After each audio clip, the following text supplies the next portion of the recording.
Moving on to round 10. Cordarrelle Patterson, Chase Claypool, Zach Ertz, Aaron Rodgers, Rondale Moore, Kenneth Walker, Melvin Gordon, Garrett Wilson, Kirk Cousins, Julio Jones, Cole Kmet, and Jalen Tolbert. This was a round where there was some good and there was a lot of bad. You can see on the advance rates there, we've got a bunch of players in the red, orange, which is right around the average, and then the players in green.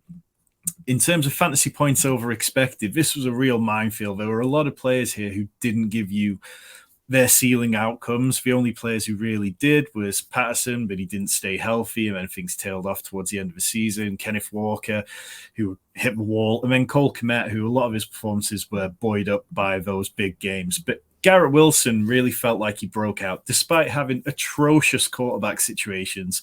He was the rookie wide receiver 1. He wasn't drafted there. I think he was drafted as the wide receiver 3, maybe even 4. And he did feel slightly undervalued in some ways because of his sheer talent.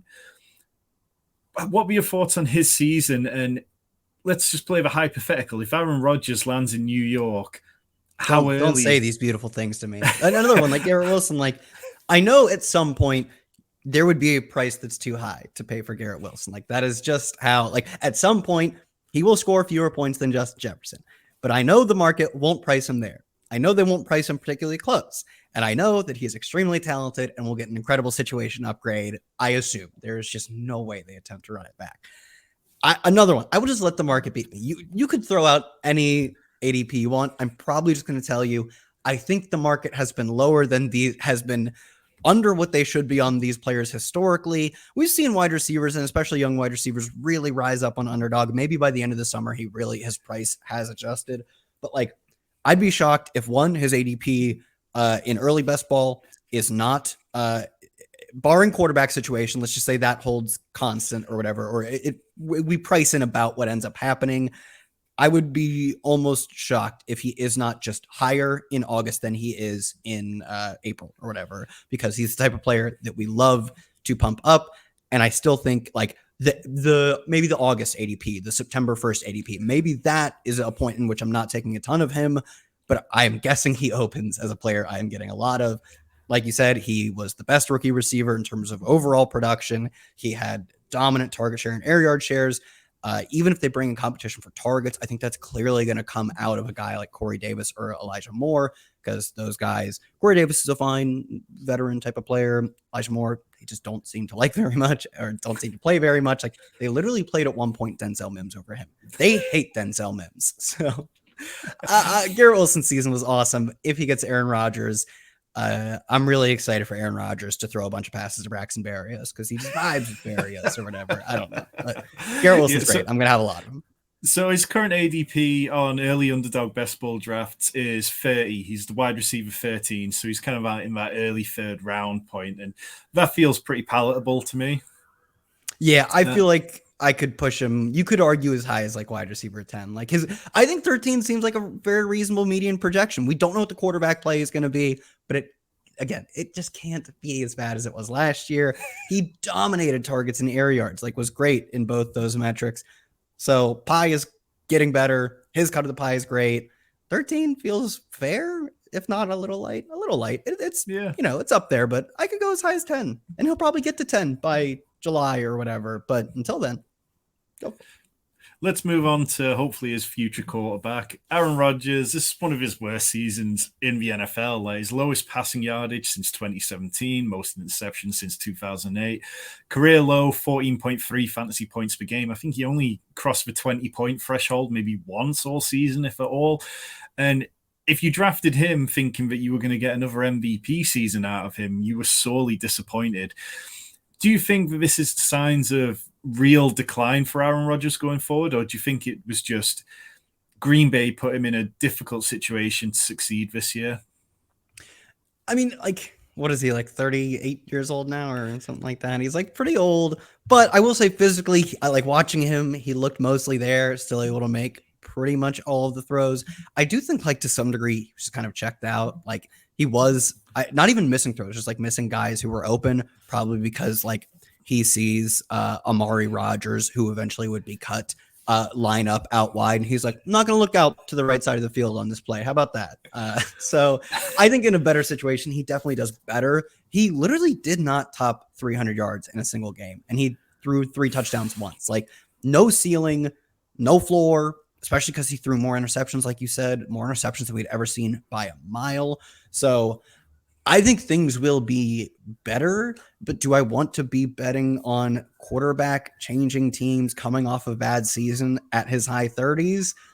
Like, he seems like hype that I could end up fading relatively quickly.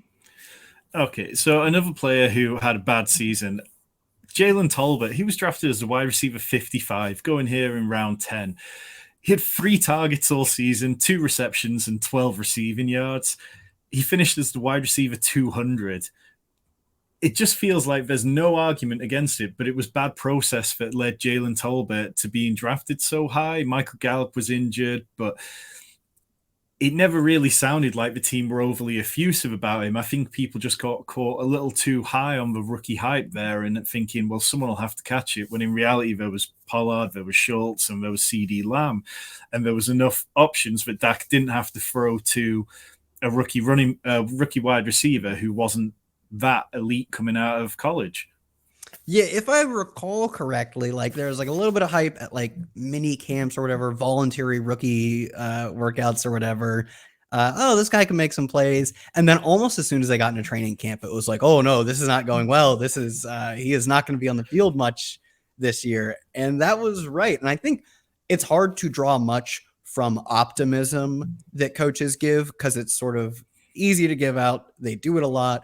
But when coaches or even just like people on the ground, beat reporters for the team, are very clearly pessimistic about a player, that probably has more signal than like just sort of vapid optimism does.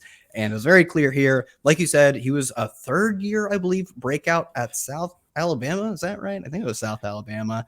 3rd year breakout at South Alabama, trying to come into the NFL right away. Like, was not as good. Like we saw it with Sky Moore. Like Sky Moore was unable to get on the field. He was making a very large leap from low-level Division I competition to the best competition in the world. And Jalen Tolbert was less good of a prospect than that, also trying to make a similar leap. And he was supposedly having a not good training camp. Like, this feels a bit foreseeable. This is, I mean, truly, maybe 2 catches is a bit less than foreseeable, but not having a good season. I guess the one interesting thing is, though, his advance rate was like eyeballing it 11%. The average is what, 16 point something, I think. Like, I guess maybe one takeaway here, like Zach Ertz didn't play a bunch of the season and had a 15% advance rate. Julio Jones did nothing and had a 12.5 or 13% advance rate. No matter how horribly you do in this round, it appears as though we have, at least at this point, reached a point where, like, I mean, Jalen Tolbert is literally a 0. There were no usable weeks. None. That's it. It's like we're at the point in the drafts now where you can carry bad players. I mean, I had a bunch of teams that advanced into the playoffs with Trey Lance as their only quarterback when Lamar Jackson had been injured and stuff. So it's not the same sort of hammer blow that it can be earlier on. But one player's advance rate was really high was Kenneth Walker. Really seemed to hit the rookie wall, though. Between weeks 1 to 9, he had 4.5 missed tackles per game, and that dropped to 2.6 for the rest of the season. Big run percentage dropped from 9% down to 5. Touchdown rate dropped from 6.3 down to 2.3. Do you think it was just a case of a rookie wall, or do you think that he just didn't have the legs to be a workhorse running back? Yeah, he was a little injured down the stretch, and even when he'd come back, it was like unclear. Like, I think the first game he came back from injury, they didn't use him as a receiver at all, or at least they didn't use him on routes at all, which he had finally worked his way up to. But then they started giving him routes again later in the season, like in the final 2 or 3 weeks. The offense didn't look nearly as good in the second half of the season as it did in the first. They didn't look nearly as good in like the second half of games, frankly. So I think, like, sure, if you split it to like his early and later half, it looks like he slowed down, and to some degree he did. He was banged up. It was his first NFL season, but there were a lot of factors outside of his control. I mean, they were just losing more games down the stretch. Quarterback play wasn't as good. I thought it was still a really impressive season. I believe Rashad Yeah. Penny was on a 1-year deal, if I remember That's right. correctly. Yeah. Sounds right. So, and I can't imagine they bring him back. This was a really positive indicator. I think the only negative takeaway you could have from the season for him is that the offense seemed to get figured out a bit in the second half, but they weren't atrocious, right? They didn't fall off the map. They just weren't, early in the season, Geno Smith was like breaking the CPOE metrics. Like he was looking like the most accurate quarterback in the NFL. That regressed a bit. And I think that is reasonable to expect to regress. But the offense still looked decent in the second half. And can they not find ways to improve on that second half to inch towards the first half? Probably. So I think even if, the second half of the season, you didn't get quite as much as you had hoped based on how incredible he was in weeks 6 through 10 or whatever. I still think it was a really strong indicator from Walker.